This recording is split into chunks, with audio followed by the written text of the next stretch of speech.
your last class on matzah. For sure won't be your last class on matzah. All right, everything I'm going to teach you about matzah today, I'm going to do in about 1 minute. Okay? Ready? Mm-hmm. Matzah in the Zohar is called the bread of Emunah because the Emunah needs to be nourished. In other words, bread is a basic synonym for the idea that you have food which sustains you. So in order to sustain our Emunah, in order for, just like you have to say, feed your children, you have to feed the Emunah. How do you feed the Emunah? With matzah. Good? So what's the class going to be about? Emunah. Emunah. We're going to learn about Emunah. Matzah, feeding the Emunah, will be tomorrow. Not tomorrow. Next week. This whole class is just going to be about Emunah because I want us to really appreciate what we mean by Emunah, the full range of Emunah. Now, we could give a series of classes on Emunah, but I figure we're going to try to do it in one class to be enough because we only have so many classes for Pesach. Is there a place somewhere that it also says that matzah is for healing? It does. That has nothing. That's not for this. Yes. Okay. Now. Okay. A few questions. How is everybody's Hebrew? Mm-hmm. In the sense that, A, everyone knows Hebrew script letters, or not? Mm-hmm. Yes? Okay. In terms of translating skills. Okay, so the hard words I'll find English equivalents, okay? Right. So just sometimes the English equivalence gets a little bit tricky. Are we even translating something? I did consider, but I realized it was just too long. If I did it, I couldn't do it in one class. I decided not to do it. Okay, fine. Okay, so the first thing that we're going to do is we're going to ask ourselves, what do we mean by Emunah? Okay, what does that word actually mean? Because we can't talk about strengthening Emunah. But the whole class, I don't know if I need the board for the whole class, but I need it for a decent amount of class. Okay. What do we mean by Emunah? So, one meaning of the word Emunah, okay, and then here I think it's going to be easier. One meaning of the word Emunah is that what we would call belief. Okay, but we have to think about what we mean by belief. I want to be very, very specific, okay? And here, the best way to think about it is a sense of absolute certainty. Okay?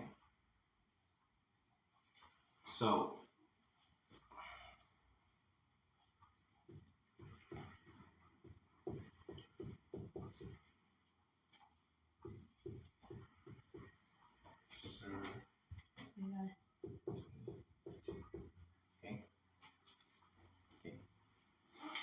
now, there is another meaning of the word Emunah, which is similar, but not the same. Okay, and that's the idea of verification. Okay, then it's when you were able to verify that something is the way you thought it was, right? Then you have Emunah in it, right? So when we mean by Emunah, we mean something that you can verify. Okay. Now, is everything you're absolutely certain about something that you've been able to verify? People have the ability to be absolutely certain about things that they've never verified?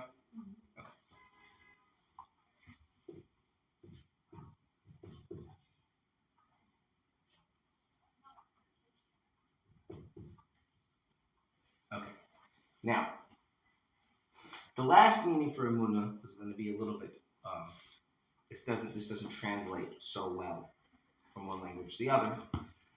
Does anyone know how you say art in Hebrew? Umanut. Umanut. Why is art umanut? Oh, a picture is probably has nothing to do with Tuna. What? Tuna is a picture, no? No. Different root.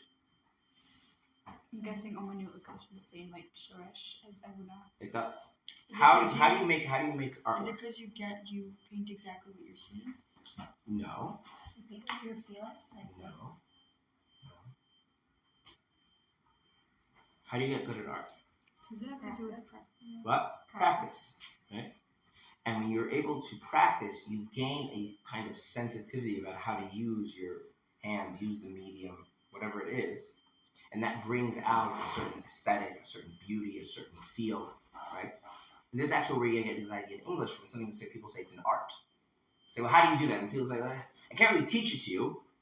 There are things you can teach someone to do.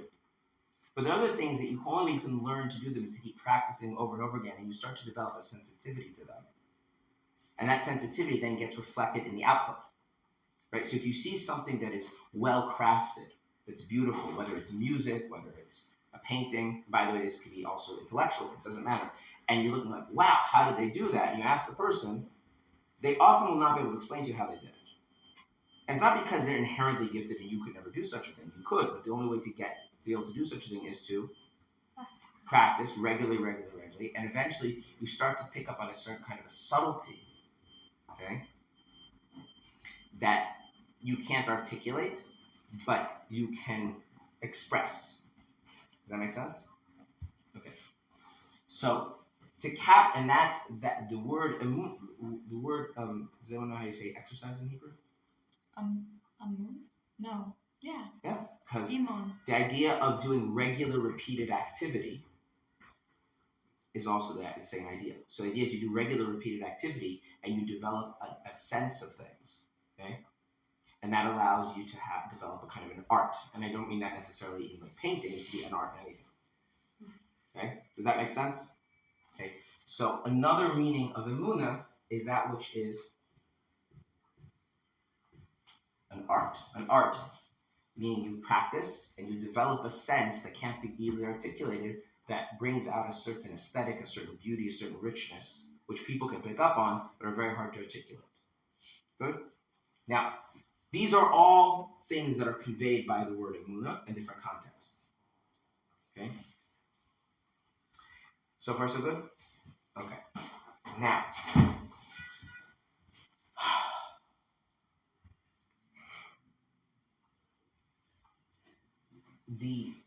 there are different views as to, from a religious point of view, what emunah is. I'll eventually explain how all these things are connected, okay?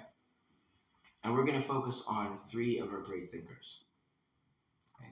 So the first one we're going to focus on is the Rambam.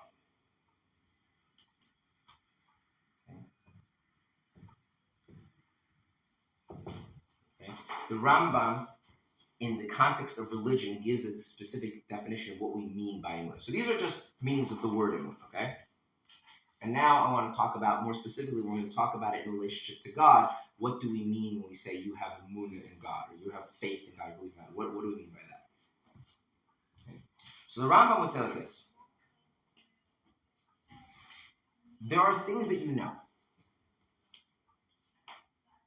and that you can articulate in language. There are things that you know that you cannot articulate in language. Okay? Have you ever had this experience? You know something, it's very clear to you. You know it for yourself, but you cannot put it into words. Okay. So that's what the Rambam would say. The Rambam would say something that we know for ourselves.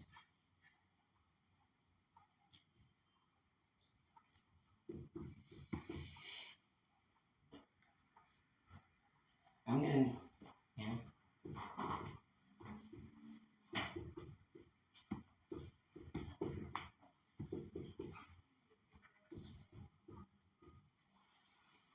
Okay. Now, I want us just to stop and spend a few minutes on this idea. We're going to come back to we're going to tie this all together, but eventually we finish everything. What does it mean that you can't put something into words? Why can't you put it into words? Just make a word for it, right? What's the big deal? It's too complex. No. You need more words. Yeah, fully. Then you don't know it. It's beyond words. Why is it beyond words? That's what I'm asking you. Why is it beyond words? What does it mean to put something into words, and why is it beyond the words? It's not that you don't know it. If you don't know it, then that's not what we're talking about. So you know it. You know what it is. maybe the feeling is too big to put into words. Words are very concrete, and there are certain things that you can't put into such a small box. You're limiting it. You're making it make sense. Well, if it doesn't make sense, then how do you know? Your minds make sense of things. You're limiting it. It doesn't have Words. sense. Well, then you can't know. Things that don't make sense, you can't know. We're rational beings. You can know. Try. Here's the thing. You see other things. There are many ways you can relate them. But if you really know something, it does have to make kind of sense to you. You said this idea of big. So, I don't know, make a word. Big.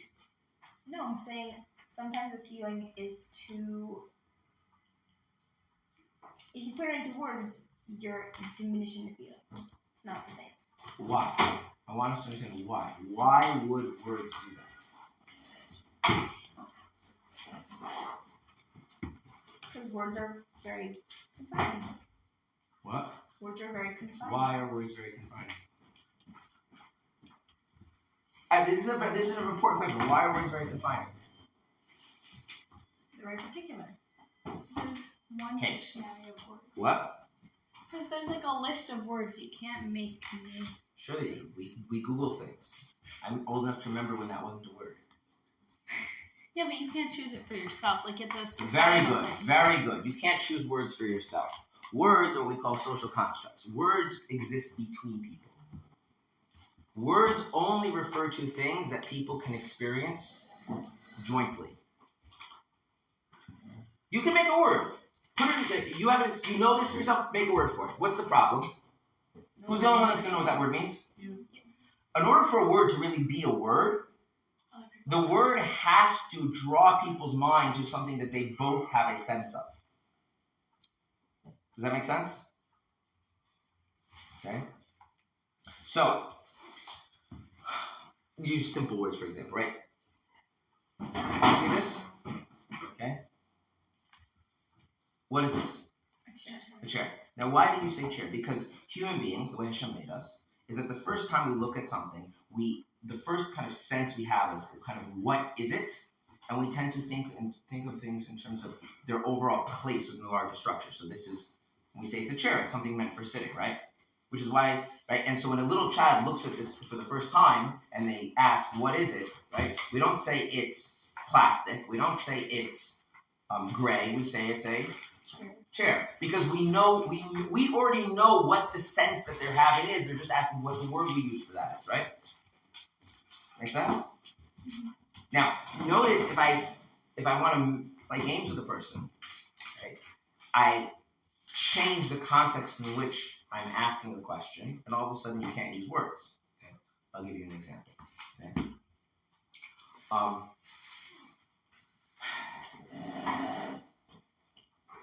I'm not gonna.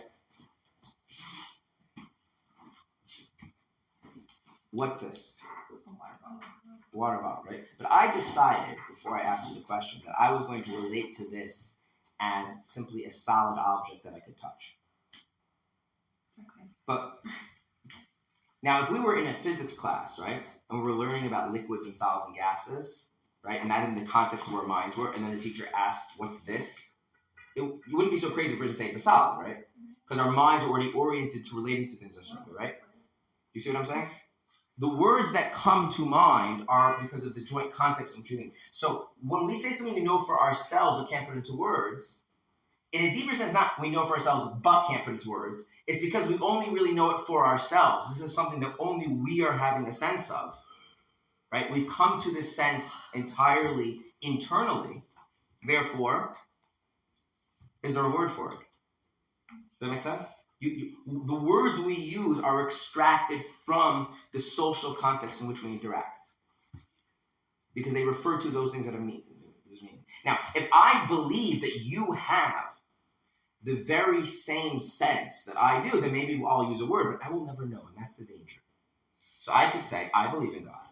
And you could say that you believe in God. And we might believe we're referring to the same thing. But can we ever be sure? No, because the sense that we're talking about is something that is developed within ourselves and not extracted from some sort of mutual joint understanding. And now we're going to contrast that with the other view, which is the view of the Ikrim. Has anyone heard of the Ikrim before? Anyone heard? No.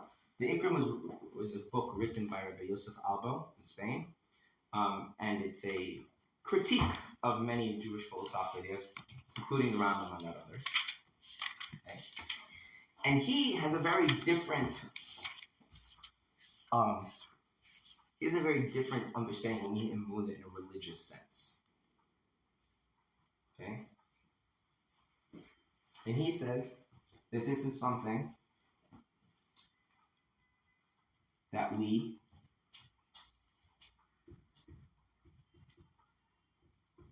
can't know. And we also can't deny. Okay, now, the word can't here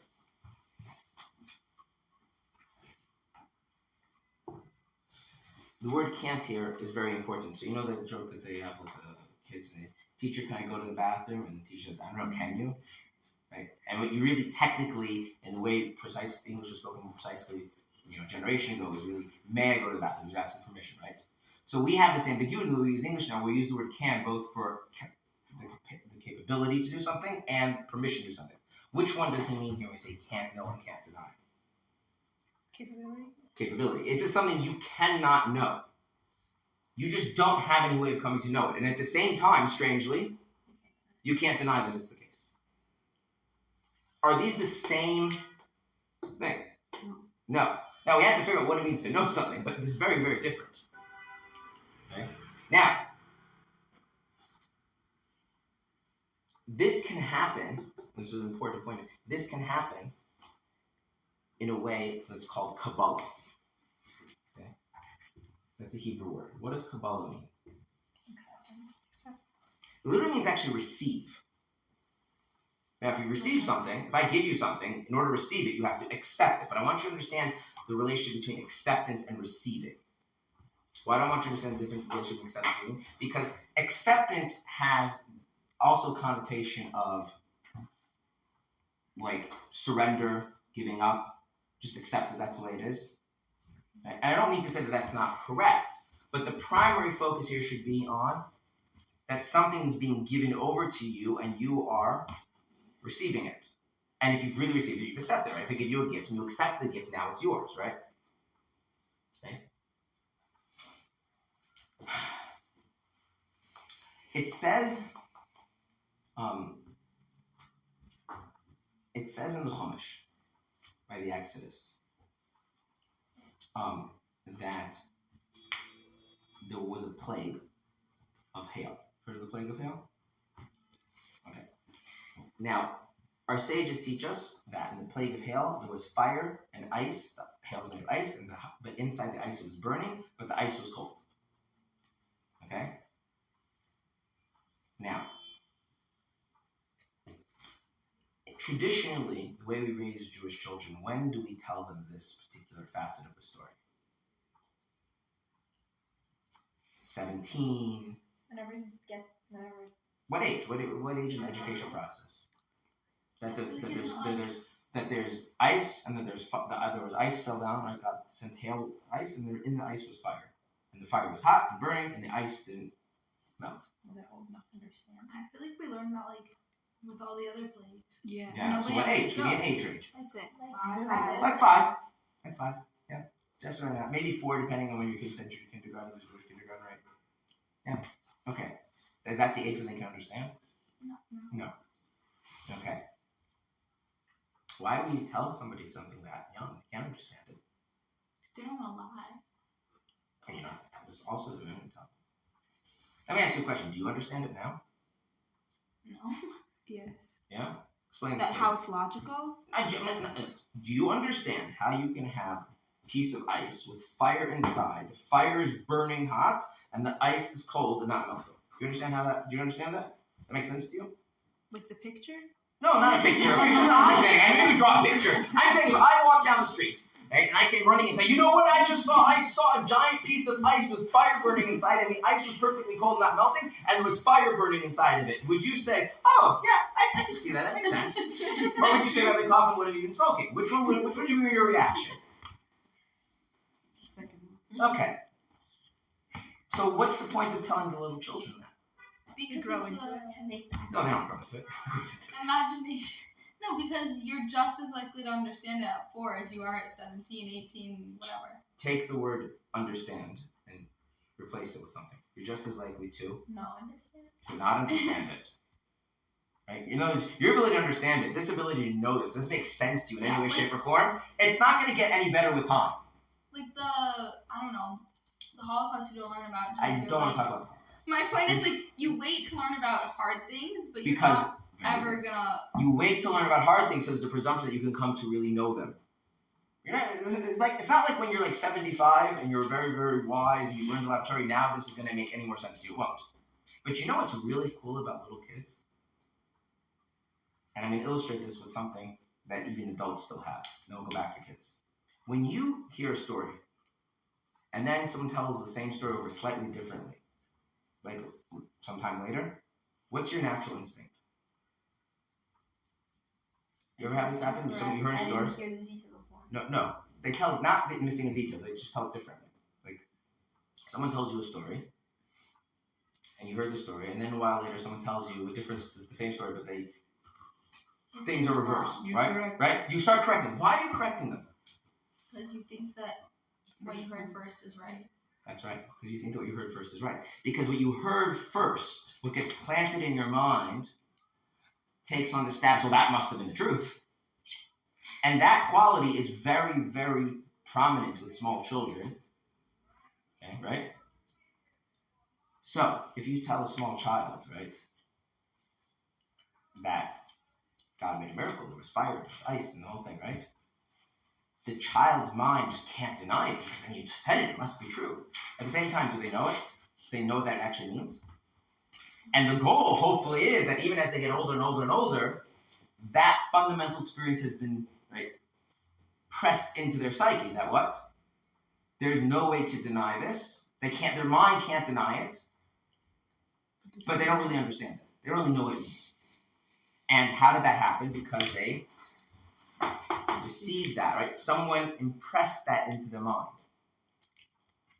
So I want you to notice that this description of what emunah means religiously, to know for ourselves but can't put into words, and something you can't know and can't deny, because it fundamentally, and that comes into us in a way of Kabbalah, of receiving it, and thus that kind of an acceptance. Not only are these different, but in a certain sense they are opposites. You see how these are opposites? Who is the active party in the Rambam's version of emunah?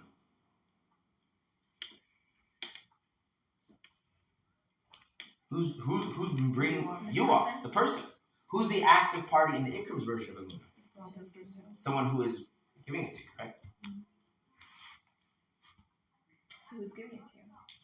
That's a good question. Now, on a very basic level, and this is going to be a Chassidus class, but on the basic level, the Ikrim say, well, this is the idea of we have a society and we educate our children, and that's where our emunah comes from. Not an inborn emunah? No. If I take the Ikrim, how you would then take this idea, they would say, yeah, for sure, it's not an inborn emunah. Okay? That makes sense? Okay. Now, the last one we're going to have is the Abar Benel.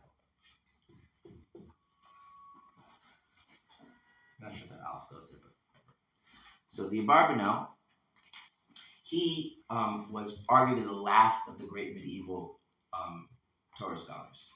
They're called the Rishonim. Where did the Abar Benel live? Anyone know where the Abar Benel lived?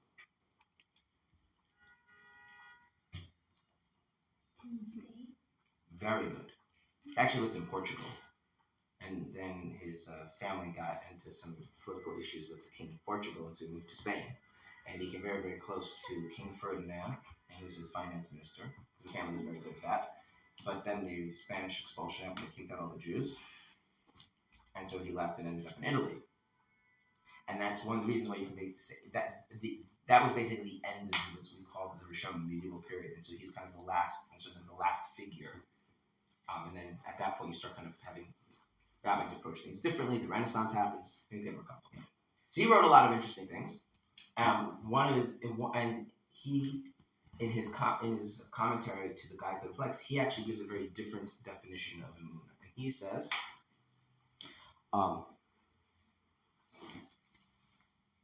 this is something that is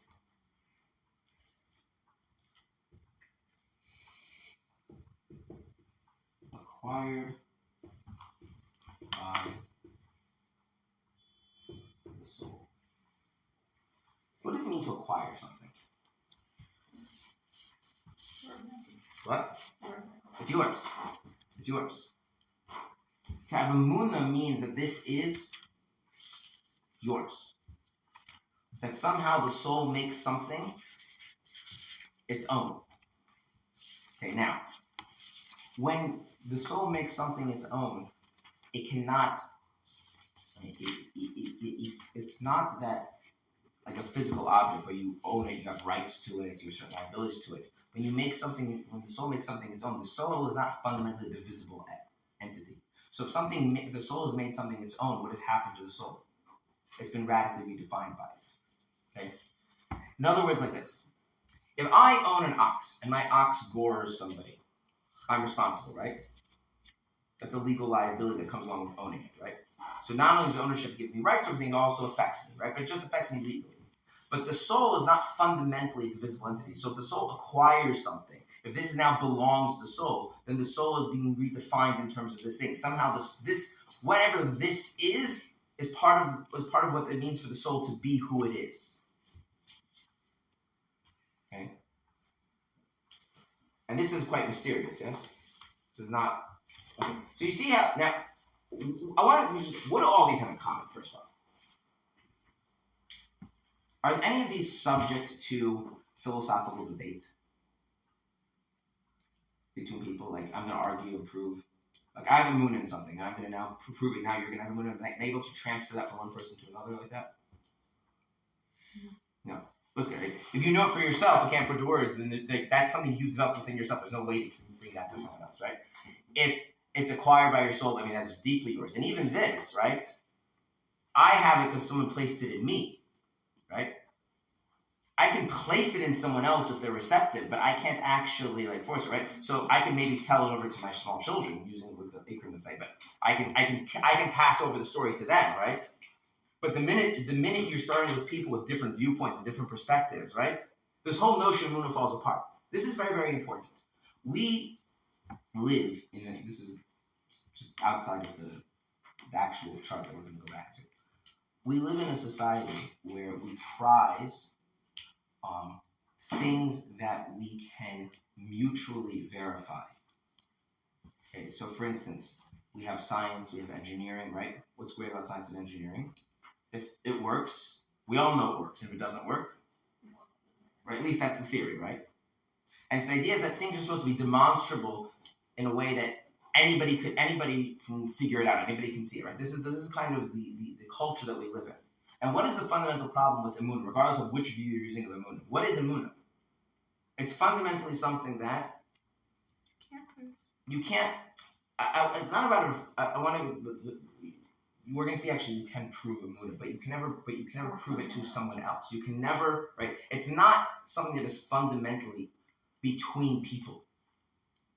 So if you value only that which we can all share, that which we can all put words for, right? That which we can all see and demonstrate to each other. If your whole society is built around that, what have you designed a society? You designed a society against emunah. I'm not saying emunah in God, I'm just saying emunah, period. Okay? Does that make sense?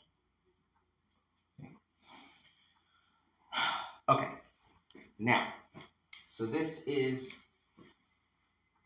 we'll call this. This is, we say belief in God. What do we mean? Do we mean some sense of God we know for ourselves we can't put into words? Some sense of God that we can never know but we can never deny, that we have somehow received? Or do we mean some acquired sense, something that our soul is taking kind of an ownership of a sense of God? And what you'll find is that we have universal agreement as to what it means, and we have different opinions. Okay, now.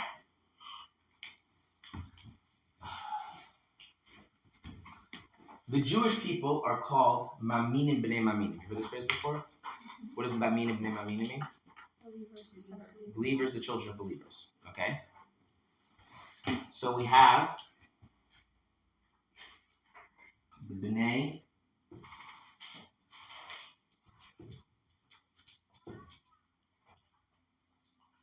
Maminim, children of believers. What's greater than being a child of a believer? The believer themselves, right? Maminim. And what's greater than being a believer? Being the believer. No. So this one is tricky. But what would be best is if we could have like the belief. Well, I mean, isn't there like the ultimate believer, the first believer, right? The beginning of belief, right? Something like that, right? The highest form of belief. So we have a phrase also called Reish. What does Reish mean? Reish HaMa'aminim. Reish HaMa'aminim, the head of all the believers. Who's the head of all the believers? Avraham. Very good. So, we are called the children of believers, but then that means they're believers themselves. And then there's Avram, who is the head believer, right? The head of all believers. Okay? All right. Do all the parts of the chart align that way? Yes. Oh, is there going to be more chart? What? There's going to be a longer chart. What? There is. Oh. But at this point, I'm going to stop, and now we're going to leave this blank for right now. Oh, I just didn't like. Okay, sorry. Okay, so the idea being here, okay,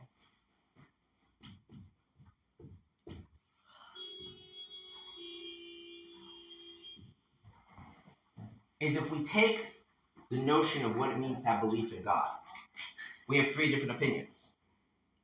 And those three different opinions are going to parallel three different meanings of what actually mean by Emunah. And they're actually going to be referring to three different levels of Jews. Jews as the children of believers, Jews as the believers themselves, and Avraham. The idea of being the Rosh Hashanah, the head of all believers. Which means, in terms of the hierarchy of Emunah, belief in God, this order is very precise. This is the top, and this is the bottom. So if you are going to grow in your Emunah, where would you start? The bottom. Okay. Now, I want to be clear. We're going to learn this according to Hasidus. Okay. So even though I did say that this idea of the ikrim, right, thing you can't know, can't deny, and Kabbalah, and how that relates to small children, we're going to be talking about the Hasidic take on that, which means this is actually going to be a level that is really, in a certain sense, beyond what small children have. Yeah. Wouldn't the top level be the beginning level for some people? No, it's never the beginning level. I'm saying it's something seen as something that's more inborn. How could it be inborn? Avram just had like a sense that there was something more. That's right. He did have a sense there was something more. Please tell me where sense would go. Which word on this chart would be synonymous with sense? You're saying that's something that you know he can't put into words. Yeah. He has a sense of something, right? Exactly. So then I guess I don't understand what it needs to be acquired by this. I realize that. And that's because we have to start here and work our way. So this one I can explain again. The way that Ikrim himself describes it as a sociological and psychological thing, but we can talk about that, how we can implant a sense of emunah in our children. That we can talk about. But we want to understand this in the context of the things. Okay. So the thing is like this. What is God? Now I want us to know going into this entire discussion, we're gonna have a fundamental problem, right? Because even our lowest emunah is something we can't put into words. So we're gonna play games, right? We're gonna use words, knowing that we can't really use words. That's right. But there's no way around this problem, okay? So what is God? Everything. No, that's silly. We're going to use words with all the caveats, right? Why is that silly? Because if I say he's the creator of the world, you'd be like, Well, that's already some. No. Let's be very honest, right? Okay. What is the meaning of the word everything? What do you mean when you say everything? There's no. Right? It's the category that includes all the things and doesn't exclude anything, right? Okay. So when you say God, right? When you take 3 steps back and 3 steps forward and you daven your Shemona Esrei, right? Or or you make a bracha, right? Right? And you say Hashem Elokeinu, Hashem our God, right? You're not thinking about the thing that includes this marker, are you? No. But what was the second thing you said? creator of the world. The creator of the world. Okay, that's what is God? God is the creator of the world. That sounds reasonable, yeah. Okay. So let's unpack that. What does it mean to be the creator of the world?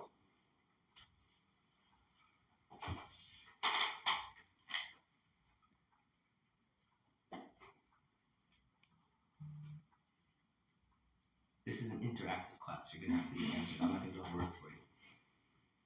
What does it mean to be the creator of the world? Creator. What does that mean? I'll give you an analogy.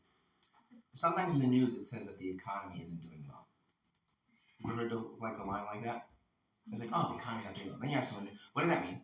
The economy's like, yeah, but what's the economy? And it turns out that people don't actually know what an economy is because it's a very abstract word. Okay? An economy is the interaction of many markets.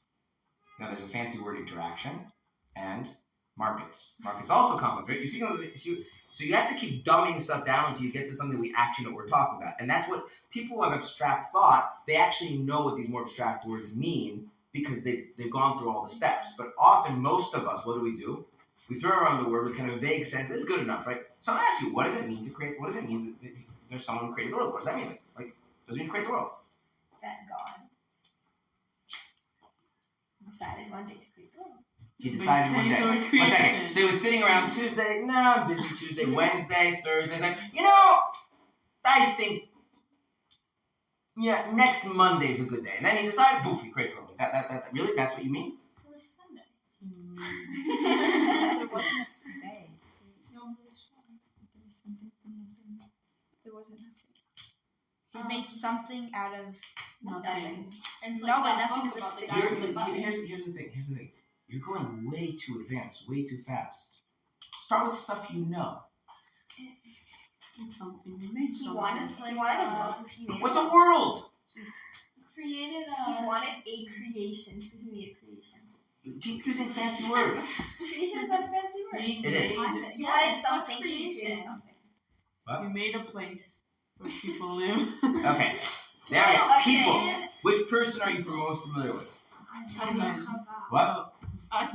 Which person are you most familiar with? Ourselves. Good. Okay, so there's me. Let's start there. There's me. Okay? What do we mean? There's me. Okay? And there isn't just me. There's everyone around. Right? There's my father and there's my mother. My brother and my sister. Right? My wife, my children, students. Right? Okay. There's what else? Objects. There's objects. Chairs, books. Chairs, books. Okay. And created the ability to create things. Oh man, now we went to something interesting, right? There's this thing about people where they have this kind of creative capacity. But not just people, Well, okay. Give me an example. like God didn't just create people. God created people weren't immediate. Like there was days before that. This is not working. This is not working. Wait, are we defining creation? Well, Because it's we have a definition of God. God is the one who created the world. Okay. So if I don't know what the world is, then I don't know. I have to work backwards. I have to work with what I know and work backwards. There's a world. Then I can ask, what does it mean that it was created? And then I can ask, what does it mean that there's someone who created it? I can't start. World is also too advanced. I know. Okay, so there's me. There's the other people I know. There's objects. Okay, now let's be more specific about objects. What kind of objects are there? Like, is there a difference between this and a rock outside? Yes. Yeah. What's the difference? There's man-made. Okay, right. Okay, so that's already interesting, right? There's man-made objects, right? So that, I start thinking about that comes with a whole list of things, right? Right, human capacity to innovate things, right? Culture, right? But then there's like natural. When I talk about a rock, there's like natural processes, right? So I can spend a lot of time like really fleshing out what do I mean by there's a world, right? By the way, we don't have to stay entirely within the realm of what I can sense with my senses, physical senses, right? For instance, do things have an emotional impact on us when you see something that's tragic? It moves you in a particular way. If you see something that's magnificent, it moves you in a different way, right? There's a kind of emotional reality. There's that, right? Does it seem, at least on the surface, that all this stuff is somehow intelligible? It can be made sense of. It can somehow fit together. Not that we fully figured it out, but does it seem like that's kind of how it is? So there's a lot to all of that. Okay. Okay. What else? Okay. When you get up in the morning, why do you do anything? Who knows? Because you want to. We have a will to live. You have a will to live. Does it seem like that's the notion of living is important?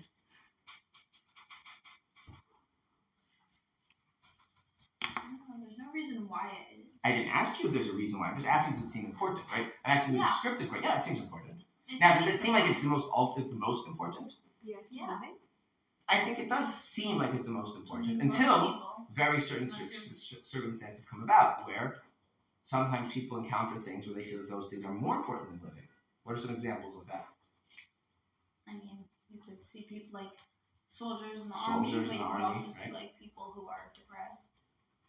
Well, I wouldn't say those are things that are more important than living. They would say that they don't feel the importance of living, right? There's a difference between those two, right? So notice, like, there's all these different areas of what we mean by the world. There's me, and I have this kind of sense of there's an external environment, there's other people, there's man-made objects, there's what that implies, culture, innovation. We didn't get to language, right? Natural processes, right? The emotional realm, right? The notion of value, right? The hierarchical aspect of value, some things being more valuable than others, the subjective quality of value, that things can seem to have ultimate value, but then when you discover something else, it all of a sudden doesn't seem to have ultimate value, even with living, right? Notion of coherence and things making sense, right? Okay, now what does it mean that the world was created? It was brought into being. And God planned this. No. It was brought into being. So let's pick one part of the world, just one part of the world. Pick whatever part you want, but it has to be a concrete part of the world. And I don't mean concrete sense of physical, but something specific. You can't say stuff or existence. Give me something, anything. The ocean. The ocean. What does it mean that the ocean was brought into being? That's a fair question. What does it mean that the ocean was brought into being? Well, first off, it means that does there have to be an ocean? Yes. No. Yeah. Yes. There has to be an ocean now, No. but does there inherently have to be an ocean? No. In fact, I would argue, if the ocean is brought into being, then what's the baseline? What's No ocean. exist. There isn't an ocean, right? Yeah. So the baseline of whatever is that there really isn't supposed to be an ocean, and then something happens that makes there be an ocean, right? Yeah. Now stop. I want you to think about it. We're not get to God yet. You've ever been to the ocean? Contemplate the fact that there doesn't have to be an ocean. In principle, there wasn't an ocean. There shouldn't have been an ocean. And then something occurred, and now there's an ocean. Is that not a little bit mind-blowing? There's a lot of water. That's a lot of water.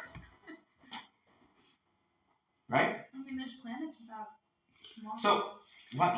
There's a lot of water, right? Where was that water before there was an ocean? It wasn't. I mean, it could have existed, right? We're just right now talking about the ocean was brought into being. The water might have already been there, right? But if the water was already there, it would have to have been somewhere that doesn't count as an ocean.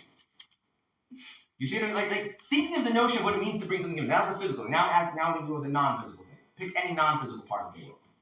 Happiness. Happiness. What does it mean that happiness is brought into being? That's a very interesting question, right? Now you have the capacity to feel this emotion.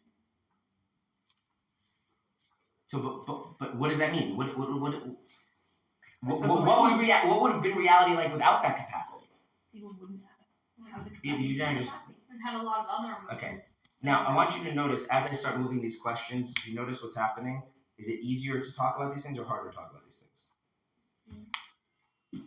In a meaningful way, I asked you, what would it mean that there's no capacity for happiness?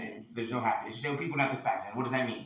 And they just repeat it over and over again. What would it mean that there's a reality with no happiness? That happiness was brought into being. So what was it like before there was happiness? And what has to happen in order for happiness to be brought into being? We're not talking, by the way, a particular experience of happiness, right? That's different. Particular experience of happiness.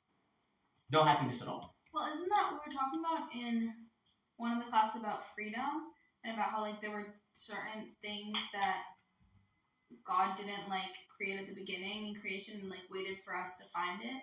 Like I don't know, but there is such an idea. I Well, wasn't in that class. I was thinking like no, I was saying like if we're going along those lines, like you didn't have the ability to feel free until Yetziat Mitzrayim, and so it would be a kind of like it was just like not something that would ever occur. Like it wasn't like other feelings would happen instead, and not until somebody like I don't know unlocks. Okay, but that question is: it means that we weren't aware of it, or didn't exist? No, it didn't exist. So then, how does that happen? How does it come? What I want you to understand is this: if you start with the world, and I don't mean the world as an abstraction, I mean the world, and break it down. And really get to know you exist in a reality. You exist in a larger sense, right? There's physical, there's emotional, there's values, there's right, all that stuff, right? And the more you develop a sense that all of this was created, what does it mean to be created? It wasn't, and then something brought it about. As you get a clearer and clearer sense that all of this wasn't, and then something brought it about, you get a clearer and clearer sense that there's something which does the bringing about, right? And that thing that does the bringing about must have all of the capacity to bring all the things about. So that means you have to have a sense that there's something which brings about culture, brings about value, brings about language, brings about emotion, brings about a sense of consciousness, because I have that, right? And if it's bringing all those things about, is it any of those things? But it's the basis of all of those things. It's the source of all of those things, right? Now, if you go through this kind of a process, honestly, sincerely, over years and years of your life, right? Reflect on this. What are you going to start to get a sense of and know for yourself? That there is some ultimate source of all being. But will you ever really be able to articulate your sense of that in words? Because words only refer to stuff in the world. Because the stuff in the world is mutually experienced, right? But this is not mutually experienced. Okay? And that's and this you know, and you verified it. How did you verify it? Time and time again. If you see this and you ponder it,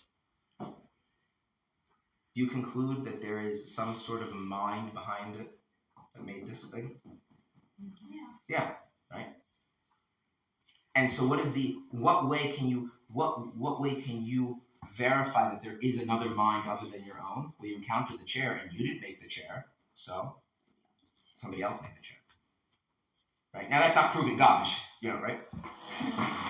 But so it's your sense of reality in a very specific, detailed way, and really grappling with this question of, did stuff come into being? Did it not come into being? And realizing that things do come into being, what it means that they come into being, and it means that there's therefore a basis of their being, there's a source of their being, there's a ground of all of that being. And this is verified from your own experience of the world. And slowly but surely a person develops a real sense for themselves of what we're going to call God. And is everyone's sense going to be identical? Because it's going to be how much through that journey you've taken that, right? And no matter what you do, you'll never be able to put that into words because it's not referring to something in the world that you and the other person can both point to, both experience jointly. Does that make sense? Okay, by the way, you should know, this is a mitzvah in the Torah. It's the first mitzvah, Anei Hashem Elokecha, I am God your Lord, is a mitzvah to do what I just described. So you have to eat matzah on Pesach. You also have to do this. Arguably one of the harder mitzvahs. What I just outlined, okay, in a classroom, which is very, very fast, to actually sit and really reflect upon the world as you know it and come to some sort of realization how the things in the world, not just the physical things, right? All the things, all the different aspects were brought into being, and having a sense of that for yourself, and thus developing some sense that you know for yourself there is a bringer into being of all those things, that is the basis of all those things, that isn't these things but is the source from which they all derive. Does the Rambam say that? Yes. Actually, the first halacha is, the first halacha of the Rambam is, they say this Amud Chachmas, the foundational foundations, and the pillar of wisdom. Leida is to know sheyesh sham matzirishin, there's a first being, mamtzi kol nimtza, that brings all other things into being, etc., etc., etc. Yeah. Okay. So it's not just, and the thing is, this is something you have to know for yourself. And the really frustrating thing is, the more you do this, the more alone you will be. Why will you be more alone?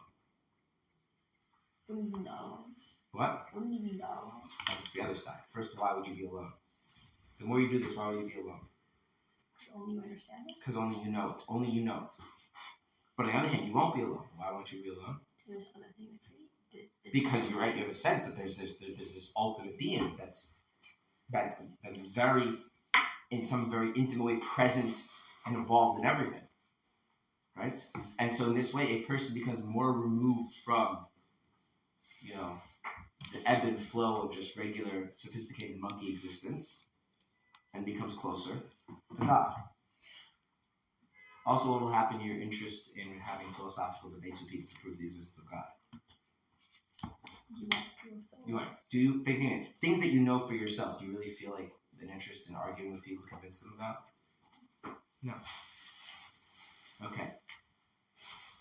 This is what is called, in the language of Kabbalah, Mimale Kol Almin. What does Mimale Kol Almin mean? He fills all the world. What is the basic idea? I start with the world, and the world not as an abstraction, A world, right? If anyone ever been to a museum, you've seen a piece of artwork, that would mean you start with that artwork. You say, there's paint, and there's canvas, and it looks like something, and it moves me in a particular way, and it's beautiful. And all of those things, right? The physical component, right? The way the mathematics work to create the sense of depth in a painting, the emotional component, the beauty, the aesthetic, all of that is brought into being. And coming to realize that that's brought to being for yourself. Also, your tuna fish sandwich you ate last Tuesday for lunch. Also, the night sky. Also, your favorite subject in high school. Also, your spouse. Etc., etc., etc., etc. Because all of the things in the world, all of the aspects of reality, what undergirds them, what brings them into being, that's developing that sense. Okay? Now, when a Jew does this, what Chassidus says, when a Jew does this, because a Jew has an innate sense of God built in from their soul, they somehow already have a sense of what they're looking for in this process. Okay? So I'm going to give you an analogy of what that's like. Okay? When you've lost something and you're looking for it and you find it, is that the same experience as finding something that you weren't expecting, that you didn't know about? Like you're walking down the street and you see, I don't know, say $100 lying on the ground. Right? That's one experience of finding. And then you lost $100, right, somewhere in Shul, and you're looking, and after 4 hours of looking, you find $100.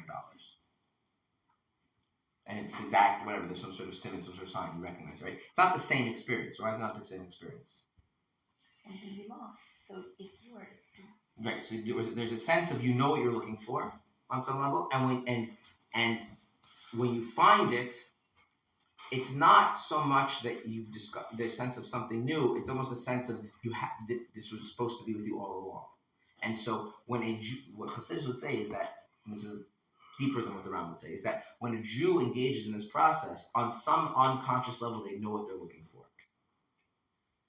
And when they find that sense, it feels like on some level they knew it all along.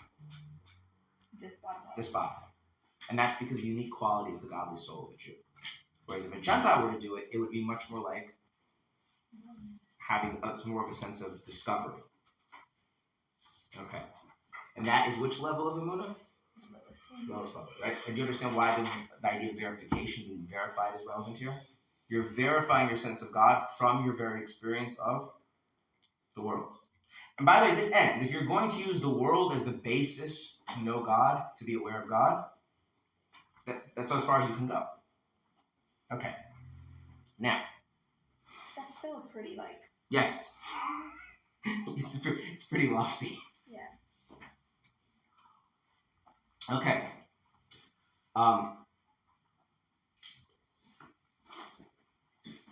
There is a sister term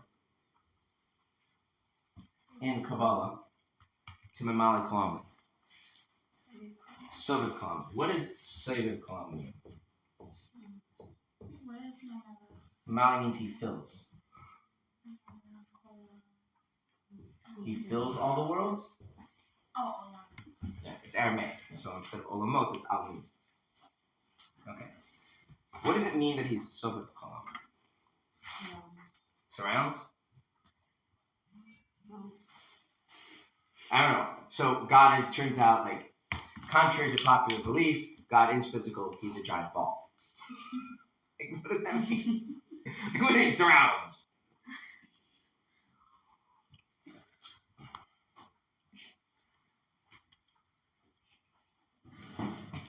You know what we mean. No, you don't. I mean, I don't know what I mean. Does anyone know what Soviv Kalam means? How do you explain that? It surrounds. Everything is within him. like a presence. Why use the term Soviv? What does it mean? It means surround. It does mean surround. All encompassing. Beyond. Because it's not Because it's not what? necessarily. No, so close. It's What? not. I- Look on the board. It's not what? Specific? It's not filling. That's right. It's not specific. No, it's not filling. That's No, what I there's- was gonna say. Something. No, but it's very, very simple, okay? That's what I meant. It's very simple, yeah? We're going to play a game, okay? The game is called Anthonyms. I say a word, you say Yeah. in, Out. up, Down. fast. Slow. See how this works? Okay? Make sense? Mhm. So,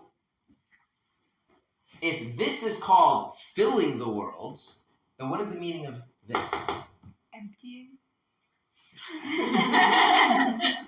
Okay, that would be we could have used empty, right? In other words, sometimes you have different ways of using empty. You could say something is fills something in the sense of that the thing is full or empty. But I could say, for instance, I have a cup. There's what fills the cup, And then there's what? Outside. I And said so- that. Okay, but well, here's the thing. What do we mean when we say surrounds then? We mean to not whatever we meant over here. Now, don't think of it physically. The problem is you're trying to figure out what the word surrounding means in a physical sense and abstract it. Work from here and then go back to here. We said that God fills the world. We meant something by that, right? The world is. Right? What does that mean? That means that there's a world. We're familiar with the world, right?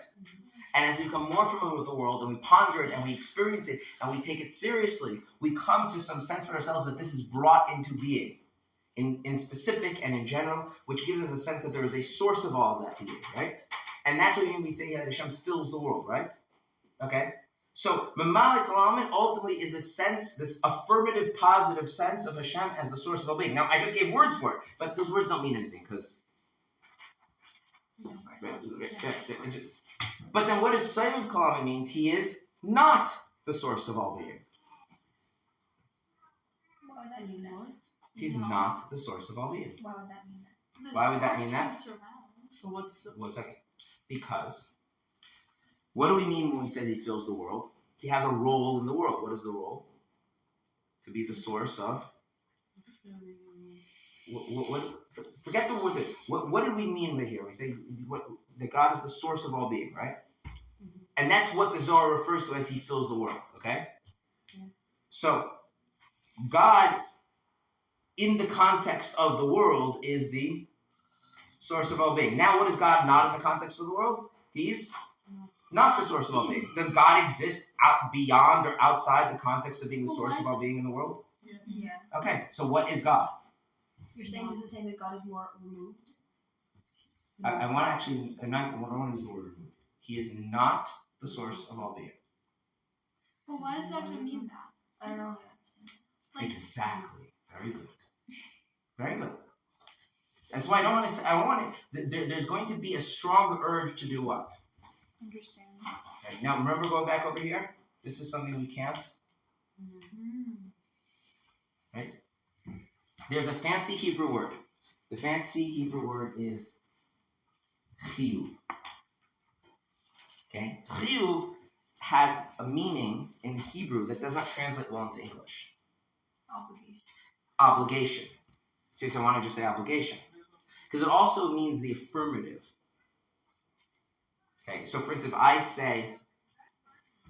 say, I am a man, that's an affirmative statement. Okay? And so the Jewish philosophers also use the term chiyuv to mean affirmative things, like something is the case. If I were to say I am not a woman, that would not be an affirmative statement. That would be a negative statement. I'm negating something. So the Hebrew word chiyuv both means the idea of you're affirming something and you're obligating. Why would those two words be used the same word used for both? What was this whole process we went through? The more we appreciate the world, and the more we can come to a sense that the world is, the more that comes to a sense that the world is brought into being, the more we have a sense that there is a bringer into being of the world, right? There's a source of all being for the world, right? That is something that the world itself obligates us to conclude if we go through that process, if we're attentive enough, if we're introspective enough, if we're honest enough, right? Just like you have to pay your debts, right? There's a legal obligation. The world obligates you to know God if you go through this process. And so the more you take the world seriously, the more you take the stuff in the world seriously, the more you take, what does it mean that there's a value? What does it mean that there's an ocean, right? And really go into that. You're forced, you're compelled, you're obligated to conclude there is some source of all being that undergirds all of this, right? Okay? And that's what we're saying God fills the world. Now we say he surrounds it. What do we mean? We mean he's not that. Like that you cannot contain God to that. That is not God. What you just discovered is the source of all being is not God.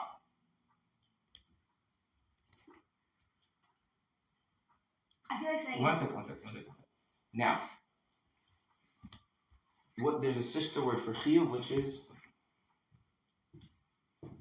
shlila, which means the negation of something.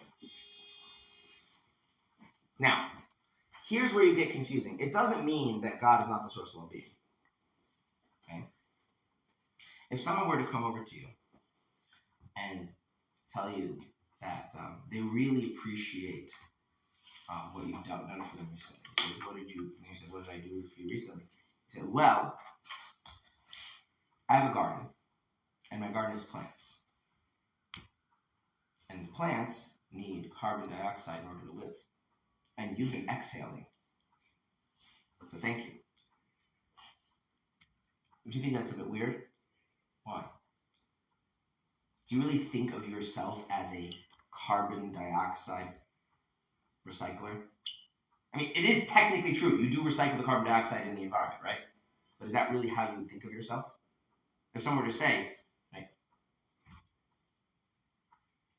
Now, take that idea and ask yourself, are there many things that are true about things, but focusing on them distracts them from what really is? And you have to appreciate that that's not the main point. In all areas of life. For instance, if you're reading a book, does the quality of the book really depend on the typeset? No. Now, is it true that a more shallow person, if it's not typeset right, they get annoyed and frustrated and not read the book? But a deeper person realizes they just have to see past that. Like, a book is not about the aesthetics of the typeset. It's about what's written in the book, right? That make sense? So they have to, they're not saying this isn't factually the case. It's just, it's not really true. That's not really what it is. Okay? You do this in many areas of life. So, what is this? What is this? This is where where a Jew has a sense that they can't know God. Why can't they know God? Because the only medium through which they know anything is world. And can God really be understood as the source of the world? That's an accurate sense of who God is. So, but they have this strong sense they can't deny it. They can't deny that what? That God is not just the source of the world. They can't deny it, but they don't know what it means. And this is a totally different sense of Emunah. This is a sense of Emunah where I don't know what God is. I'm going past, I don't know what God is. But I can't deny that limiting him to the sense that I have that he fills the world, he's the source of being, that's inaccurate. That's not what God is.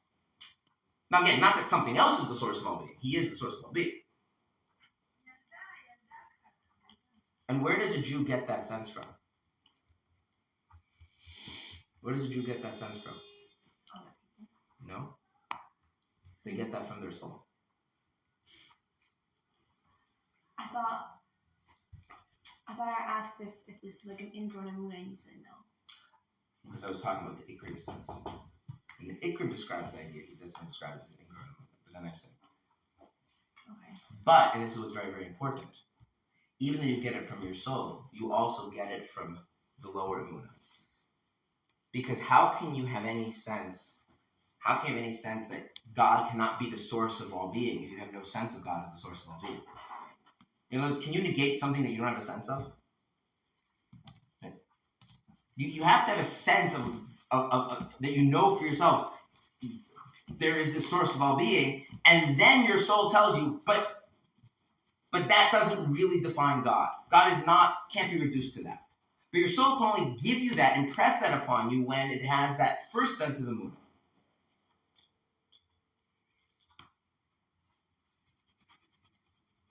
Does God make sense?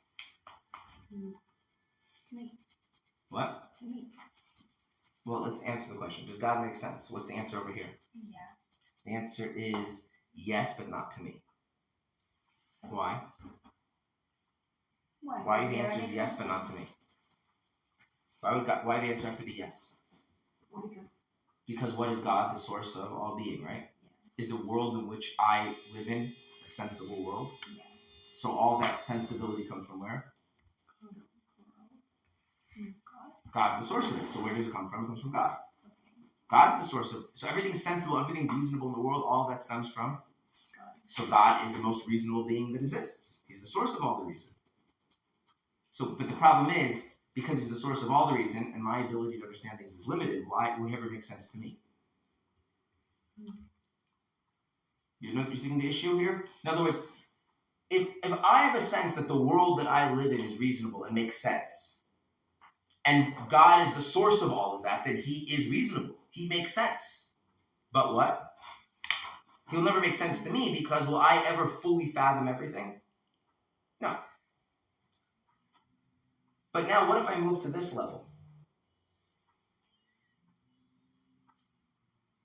If I'm saying that God cannot be thought of as just the source of being, the source of reality, that's not what God is at all.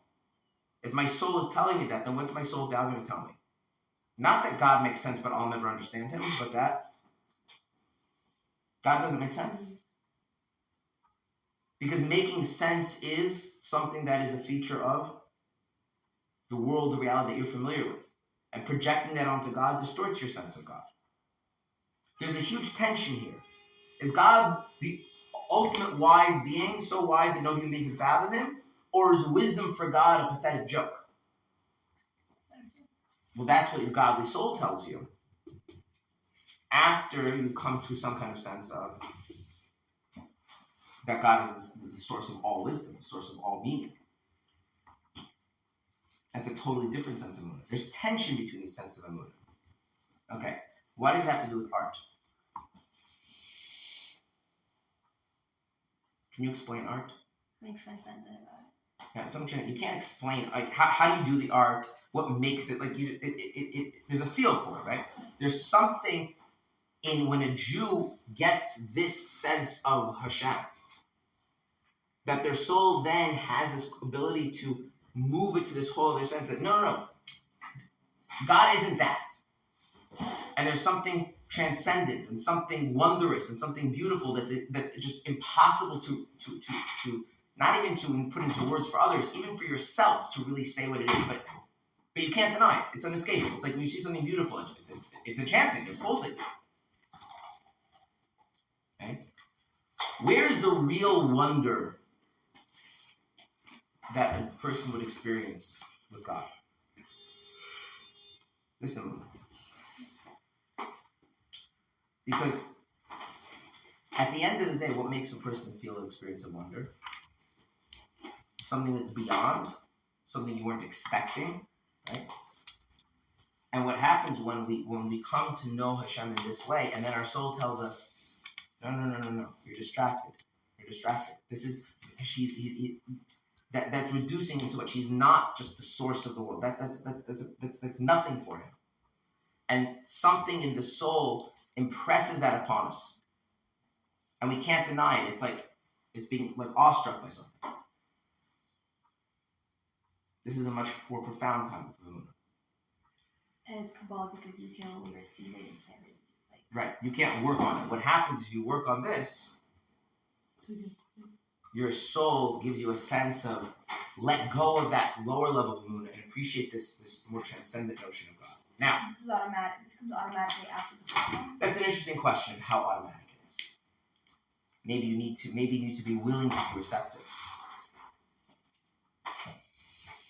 Right? If someone's trying, right? Because you can tell the little child that the miracle happened and they'll accept it, right? They'll receive what you're saying. But if you tell someone who's like much more of an adult and they have an understanding of the world, they might not be so receptive to it, right? You're saying it's there, but some people aren't going to receive it. Maybe. I'm leaving that open. Okay, last. What's the problem? Shlila means negation. It's the opposite of chiyuv. Chiyuv means something you're obligated to, and it's affirmative. It must be this way. Shlila means it cannot be this way. Like the negation, the preclusion. It can't be that way at all. Okay. Before you continue fast, how would you explain it so? You won't. You just negate. You don't.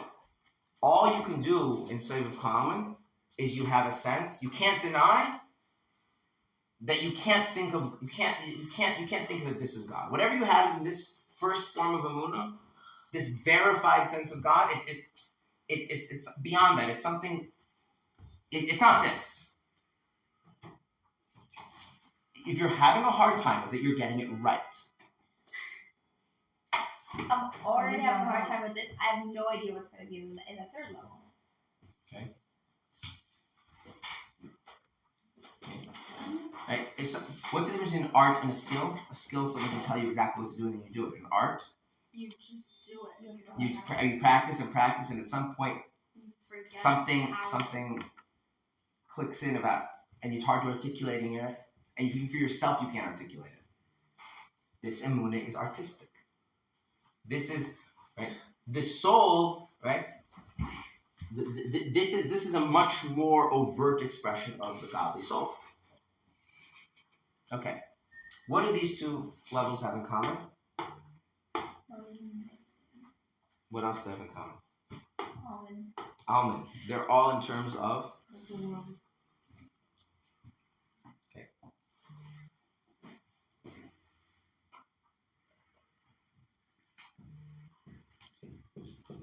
What does that word atzmos mean? Essence. What does essence mean? It's a good question. Okay, I will tell you. Okay? Some basic Hebrew. How do you say myself in Hebrew? Atzmi. How do you say yourself? Wait. Well, it depends. If it's feminine, it's atzmeich. Atzmecha, if it's male. Plural, male, atzmechem. Himself, atzmo. Herself, atzma. So what does atzma mean? Like self. Self. So the atzmos of something is the very self of it. So what is atzmos? It's God's self. God's self. Is God's self should be understood in terms of the world? Let me put this in. Okay, you're in this class right now, right? Would it be fair to say that you are a student? Yeah. It would be fair. Yeah. But does that really define yourself? At this given Does that really define yourself? That your very self is a student? It's one of many identities. That's not a definition. So, no. The definition should be very clear. The definition includes what it is and precludes everything that it is not. If you are defined as a student, then anything that's not a student isn't you. Is that true? No. We would define you as a student? Okay. But it's also fair to define you as not a student? No. In fact, is it really appropriate to even use student as a point of reference in trying to define you? Okay, that's what Optimus is. Okay, don't. So what are you supposed to do with this? What? Okay. You just be with it. Exactly. You got it right. Hiruv and bittul. These are the two words we want. Okay? Okay.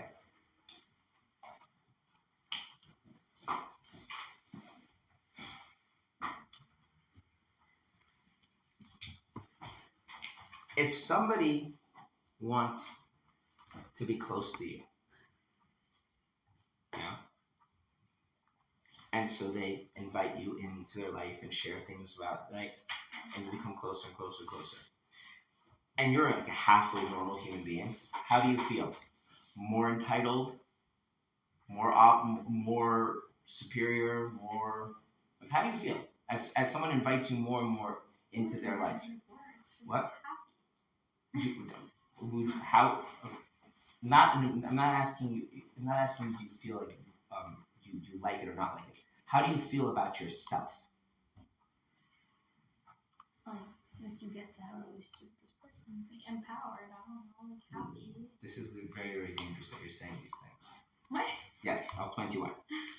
We're going to use a professional relationship, even though that's not the closest. Okay. Let us say that you become a therapist one day. Okay.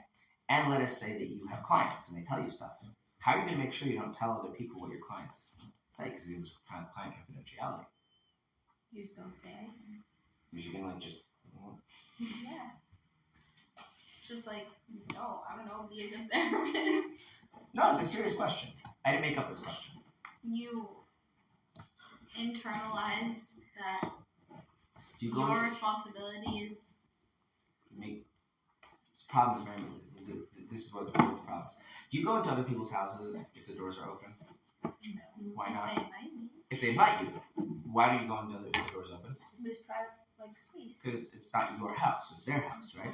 Okay. Okay. And when they invite you into their house, is it still their house? Yeah. Okay. So if someone shares with you a personal secret, is it your secret or is it their secret? And as long as you keep a sense that it's their secret, it's their private information, it's not yours, because you have a basic sense of decency, do you go around trespassing and violating other people's stuff? No, you don't. I don't have to go around making sure I don't tell things about other people if I feel that those things that I happen to know aren't mine. They don't belong to me, right? What happens if you have any sense of decency and you're brought into somebody else's private life and they come and they bring you in closer and they show who they are in a more deeper and honest way, and you get any sense of decency? Do you feel like you really belong there? This is your space. You're entitled to this. No. Yeah, but This is more fundamental than are you happy, are you sad, do you like it. This is much more basic. What this does is it totally changes your sense of who you are and where you belong. Okay? Little children, one of the first concepts they learn is mind. Right? They learn mind very intuitively. No one has to teach them mind. What does not come intuitively? somebody else's. Yours. Do you know why it doesn't come intuitively? They always have it themselves. Because yours means not mine. Right? Think about it. Yours means not mine. Not it could be mine, it will be mine, it'll eventually be mine. It means emphatically not mine, right? Kids like goes, where'd you get that? They come up and say, where'd you get that? I found it. Where'd you find it? It was in Yankees backpack. So maybe it's Yankees, but I found it. Right? And like, okay, that's funny, but the thing is like we're still like that, right? When someone tells us something about themselves, right? This is the point about the therapist, right? It's not yours. If someone is inviting you to see themselves, what you're seeing doesn't belong to you. So if you're in this space, you have to learn how to be in a place that isn't about. Yep. Can you be with someone else and it not be about you? To be with them for who they are. Say that again. Can you be with somebody where it's not about you and what I'm taking from it, but be with them? Then Saying why? it's Hashem's space. Then why is the word? Before I go to questions. Avram is called by Hashem his beloved. When you love somebody, when you're madly in love somebody, what do? What would you want? You want to be with them. You want to bring them into your private space and be with them and open yourself up to them, right? And so what did Hashem do to Avram? He did that. And how did Avram deal with that? Did he have the ability to acquire within himself so that I can be with Hashem and it not be about me and live with him? This is very in other words, to be the recipient of someone else being deeply in love with you is to allow yourself to redefine yourself. To like, it's no longer about me and mine and what I have. It's something else, because now you're being invited to live in a space that doesn't belong to you, to experience things that aren't yours.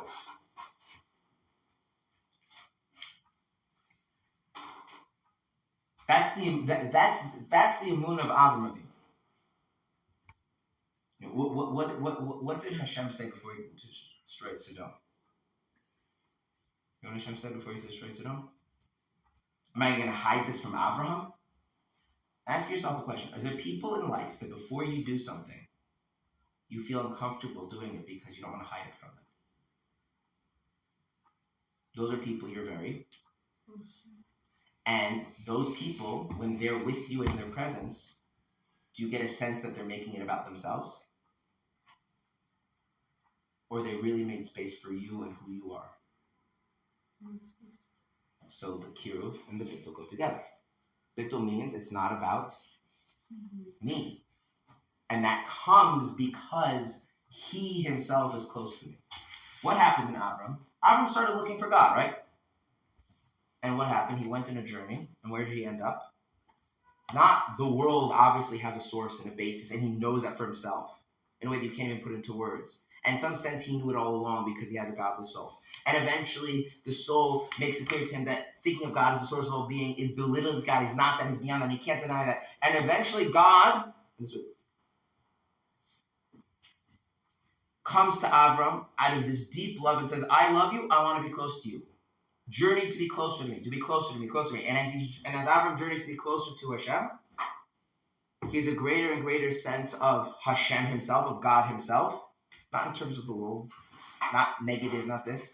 And he becomes more and more comfortable living in that space, a space that is not his. And yes, that's a wonderful feeling. Yes, that's an amazing feeling. But it's not... how good it feels is almost beside the point. Okay? I just want you to see that when we speak about Emunah is... you believe in God, you don't believe in God. It's like, how much you believe. We reduce it to the degree to which you're confident that you're not an atheist. But do you see like how this description of Emunah, it's a whole layers and a journey of who we are in relationship to Hashem in a way that is very, very intimate and very, very personal. Our ability to go on this journey is powered by our soul. And our soul's ability to go on that journey is nourished by matzah. Right? Which we're going to talk about tomorrow. Or not tomorrow, next week. Okay? So, what I want to be very clear is if this is easy, not just intellectually but emotionally, then on some level you're not getting it. It should be challenging. If you take these ideas seriously, it's very, very challenging because what is this doing? It's totally reorienting your most fundamental senses within you and moving it from the world. Right? So where does this process start? You have to know your world, right? And where does it end up? You're living in God's space with God. And that's all there is. And that's the journey of Emunah. And when the Jews left Egypt, God came and said, I love Avram so much. I'm going to keep my promise to him. And I want to take you, and I want you to come and live with. That's a journey of Emunah. And in order to go on a journey of Emunah, we need to be well nourished. And matzah is the way we can do that. We're going to talk about what that means that matzah does that. What? Why is the word acquired? What? Why is it the word acquired? You see that acquired as something that you gain. It seems like something very much past, like outside. You know what I'm saying? Not about you. What? It's not about you. What did you acquire? You acquired a sense of. You acquired the other. When you're acquiring the other as the other, what do you? Then you could go back. Let me put it like this. Yeah. When you acquire, I use the example of an ox, right? One of the liabilities, one of the consequences of the ox whores somebody, you're responsible, right? When you acquire the ability to really be with someone else, what has to happen to you? You have to learn how to let go of everything being about. That's what you acquire that sense. You don't. It's not the weird kind of thing. This kind of acquiring is the opposite of possession. It's almost. If I acquire somebody else, what does it mean? I have them. It means I have. It means if I impose myself on them, I don't have them. I have them because they. I'm acquiring a sense of being able to be with them, to make them central in my life. But in doing so, I'm almost emptying myself out to be with them. right? And therefore there's a kind of a transformation of one's identity, a transformation of one's very sense of who they are. It's not a possessive type of thing. This seems less like a belief and more like an experience. What? This seems less like a belief and more like an experience. Well, when a person has this, how certain are they about God? Very certain. Just an absolute sense of certainty about God, because they live with God. What's there not to be certain? Like similarly, are you the way you're certain about yourself? I live with me, right? I am inescapable to myself. This God is inescapable, not something about God. He's brought me close, and I can receive that, and I can live with that, and I can. It doesn't right. I can live in His space with Him, and when I'm doing that, then yeah, there's a kind of an experience to it. And matzah helps get us to. Matzah empowers us to get to that. To that level, or to start and then go on. Like Again, this. it just because the matzah empowers the soul to be able to do that. A person's actually developing those things in their experience of life, that's something we have to work on. But yes, the matzah that we eat empowers us to move through all of these stages. And then we have to actually, grow in that. Now, I broke them up and made them seem somewhat artificial, but what you'll notice in that everything life, they're much more cyclical. So you move from here to here to here to a degree, and then you kind of start back over there again. What you'll notice, right? That's always. Anytime we have these levels of things, it's not an absolute. It's more like a spiral staircase. And so, just to quote one last little idea, the Gemara says that Hashem gave us 613 mitzvahs at Mount Sinai. And then the Gemara goes on to say that subsequent prophets reduced the number of mitzvahs, not in terms of the amount that we do, but said that these fundamentally rest on more fundamental principles. The idea being is if you master these more fundamental principles, then all of the mitzvahs just kind of flow from these points. And ultimately, the Gemara concludes that the prophet Habakkuk said that there's really ultimately only one thing that all the mitzvahs stand on. Tzaddik b'emunah yichya. The righteous live with their emunah. That statement takes on a lot more meaning if by emunah we mean a sense of God as the source of all being that we know for ourselves, can't put into words.